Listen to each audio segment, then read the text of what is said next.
good, thank you. How are you? Oh, good. Thank you for coming. And you bought coffee. Yes. My favorite human. I love that you bought me coffee. My pleasure. You know me. Thank you so much for agreeing to actually meet with me and help me out. My pleasure. Okay, I've got 2 little babies. They're cute, okay? I breed little humans that are absolutely cute. One is 2, turning 3, and the other one is 6 months, turning 7. And I kind of missed the vaccination for my 6-month-old. And I started talking to the ladies on Instagram about it, and the mamas have quite a few questions. So I'm really happy that you're here to help me with those questions. Absolutely. Cool. So the first big question is, why do we actually get our little ones vaccinated? So, I mean, vaccinations are important because they help prevent, I suppose, diseases that are preventable, especially in young children. So as a young baby, there's certain parts of your immune system that you have not developed yet, and there's certain infections that will be more prone in young kids, right? So if you get a vaccination when you are young, it helps boost your immune system so that it's able to fight against infections that otherwise your body has not developed immunity against. Okay, no, that makes sense. So the other question that most moms have, which they worry about, is, are vaccinations actually safe? And if so, are they effective? Yeah, I mean, that's a question that we've gotten literally like over the years. There's been like, huge talk around the safety and the effectiveness of vaccines. So first of all, you can trust that vaccines are safe because they go through like a whole process of like testing with scientists, with healthcare practitioners. There's research institutes that ensure that essentially vaccines are safe and they can be used on human beings. And also as for the effectiveness of them, they're very effective as well. We've seen that, kids that are immunized against certain infections are able to build immunity against those infections, number one. And children that are not immunized have a worse off chance of building immunity, right? So they could end up with long-term disabilities or even death, depending on what sort of infection they've got. So they are safe and they are effective because they go through like this long process of ensuring the safety and efficacy of the actual vaccine. The actual vaccine, because I think that's what we're worried about. It's like, okay, did they just come up with this yesterday, or did they take time and effort to do this? Yeah, there's clinical research trials, right? So you go through this process of like research and ensuring that they are safe and effective. Nice. But then what happens if I don't get my baby immunized? What actually happens to my child? So, not getting your child immunized puts the child at risk to get a disease that is preventable, right? As I said, children sometimes don't have, the right or a built enough strong immune system for them to fight against a disease. And essentially, if you don't get them immunized, they stand off a worse chance of getting infections, and it could lead to long-term disabilities. Now, there's also what we call resurgence of certain, diseases that were sort of eradicated a long time ago. And once children don't get immunized, sometimes these come back into the world, right? But also just around immunization. So I'll make an example. So pneumococcal vaccines help babies fight what we call pneumococcal diseases. Essentially, this is a bacteria that can cause pneumococcal meningitis and pneumonia in kids. And so kids aren't able to really fight against it. But if they do have the vaccine, or if they've been vaccinated against pneumococcal diseases, they've got a higher chance of fighting against, the actual infection. Oh, nice. So it's a way of kind of making our babies stronger and being able to fight whatever diseases might come around if they're immunized for those ones. Essentially, yeah, you've summed it up quite nicely. It's literally like giving your babies like young soldiers to make sure that their bodies are able to fight against the actual disease. We're turning our little babies into little soldiers. I like how you put that. That makes sense. Doctor, I don't know if you're a cake person, but I'm a cake person. Yeah, sure. Personally, cheesecake is my favorite. Yeah. Perfect. Let me get you something. Look, cake and me, we are best friends, and we eat cake all the time. Oh, awesome. Thank you. We're supposed to only eat cake on Fridays, but cake any day. Cake any day. Cake any day. Okay, cool. So my next question is, My little ones, the first one, she skipped a few of her vaccinations due to lockdown at the time, right? She's older now and we managed to catch up. But now the little one, he's also skipped one, right? He's a little late on it.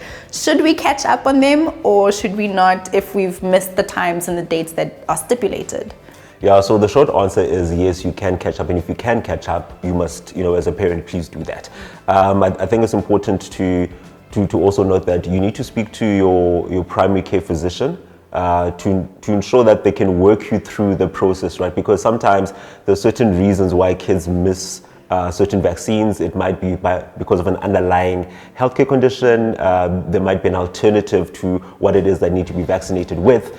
And so it's important to speak to a healthcare provider. However, the short answer is yes, you can catch up. And if you can catch up, you should catch up as a parent. Yeah, so it's okay. It's good. We caught up with little sis.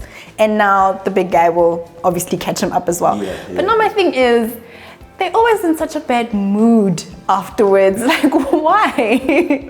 Yeah, so I mean, it's like even as an adult, Yeah. When you are vaccinating children, certain vaccines you will have to inject, and the site of injection might be sore, might be tender, and kids will then become irritable, right? And this usually lasts for like a short period of time, but then if it's prolonged, you might need to try figure out why and maybe go back to a healthcare practitioner if it is prolonged.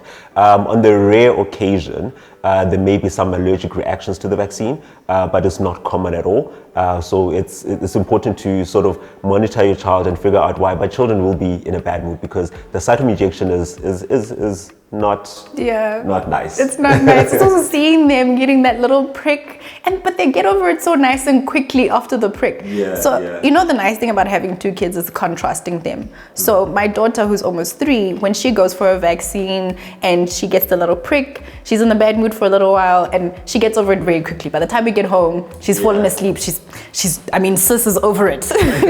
But then the small guy, her little brother, who's now 6 months, he's like grumpy. So kids handle it differently. Yeah, they definitely handle it differently. And as I said, it's usually because of the site of the injection, but you must also just monitor your baby. If you're seeing that this is, not keeping within the normal context of how they usually would behave, and just how they're feeling. And if it's prolonged, then you definitely need to ask a bit more questions as a parent side to your healthcare provider.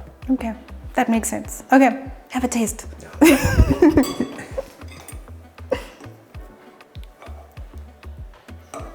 Good?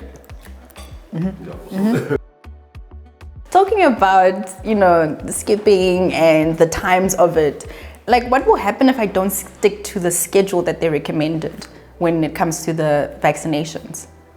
Look, I mean, if your kid is like 7 or 8 years old, it's important to, again, sit down with your healthcare practitioner and understand which ones can be caught up on, which ones can't be caught up on. But it's important to have those conversations. As a parent, don't be afraid to ask because they will give you an answer. As I said before, it also depends on like other reasons. So, for example, age, medical indications, and any underlying conditions that the children might have. But it's important to ask the question. Yeah. So even if my child is like 6 now, it's like, is there still a point in going?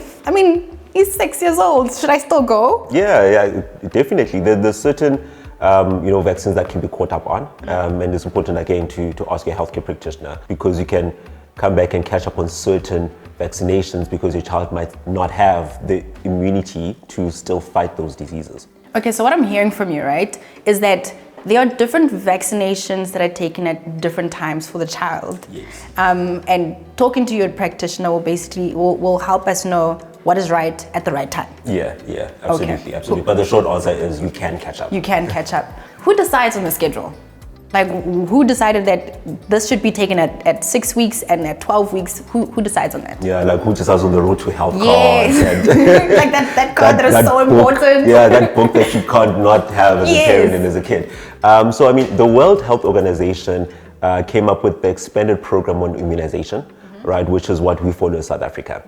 So, sort of the National Department of Health sets out the policy as well, and we follow sort of that policy and the WHO, and working along with the UNICEF and other health organizations, we then roll this out throughout the country to make sure that kids, again, whether it's in the private sector, within the public sector, are immunized. So we follow what we call the EPI, so Expanded Program on Immunization, and this filters down from provincial department to local district to the clinics that parents have to go to. I remember when I was smaller, I had that yellow one. It's not yellow, it's orange.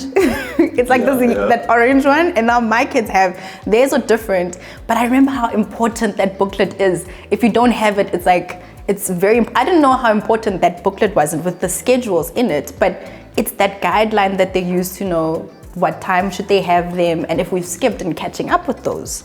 Absolutely, absolutely. Because when you come with that, the road to health card or your card to a healthcare practitioner, they need to understand, did your baby have the vaccinations they needed at 6 weeks? Did they have them at 10 weeks? If they skipped them at a certain stage, why is that? And then some vaccines, for example, will require multiple, what we call boosters, right? Yeah. So you'll notice that certain vaccines, you'll need like 3 of them over a period of time.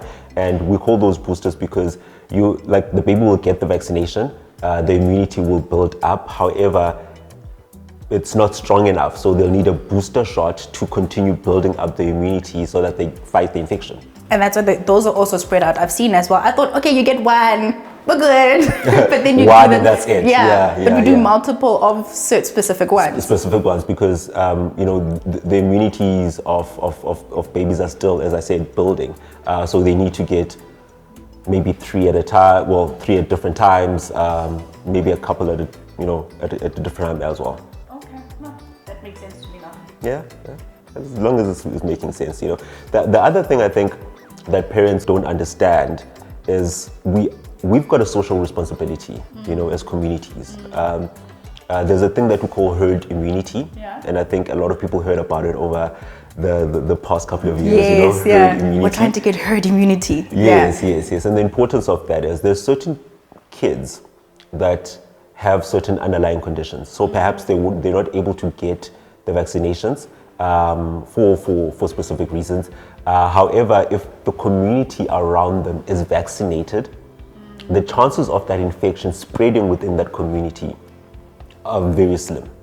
Wow, so that whole thing of, it takes a village. It's almost like the village that is around the child can actually help as well. So if those around children are vaccinated as well, then you're protecting the smaller one who might not actually have the ability to get the vaccination. Have not the ability to build up the immunity. So essentially they're almost like protected by the community. And it also prevents resurgence of, certain infections because children will still pass away from diseases that are preventable. See that question there? Yeah. Can our kids pass on from not getting certain vaccinations or not getting immunized? Yeah, and that still happens. It's the reason why we try to eradicate certain conditions because they create lifetime disabilities. Some can cause death. Really? Right. So kids every single year, I think under the age of 2, die from pneumococcal diseases, which are preventable, right? If you get a pneumococcal vaccine, your chances of getting a pneumococcal infection, whether it's meningitis, pneumonia, or some sort of bacteremia in your body, become much slimmer. So it's important to get the vaccines as parents to ensure that your children are protected against getting the infections. The funny thing is I was reading a book by, one of the world's leading female philanthropists, So in her book, she was writing about how she got started with it and why she's doing the work that she's doing because they supply, vaccinations for kids in underprivileged communities across Africa. Yeah. And she was just shocked that children are still dying from this. Things that for them is like, okay, it doesn't really happen that much anymore because of the country they live in, but kids are still passing away from things that they shouldn't be passing away from. No, absolutely. And the important thing to understand is that we now have access in our country. We've got access whether in the public healthcare sector, in the private healthcare sector. There is the EPI program that ensures that communities can be vaccinated, and the onus is on parents, number one, to take their kids for vaccinations, but also understanding and asking the right questions. So as a parent, if you don't understand or you don't have the answer to it, you need to ask. Because those diseases are preventable, that's why they're in the expanded program for immunization, because they are preventable. Yeah. And when you say the onus is on the parents, we kind of get shy sometimes to ask questions because we're just like, it's probably a silly question, you know? And when you take your child for immunization, for example, you go for the previous one, baby had a little bit of a temperature, went down, like they say sometimes, and you go back the next time, you're scared to ask those questions. We should have that trust to know that they do this, they do have the capacity to give you the advice that you need, especially with dealing with your baby before and after vaccination. Yeah, and as a parent, you've got a right to ask the question, right?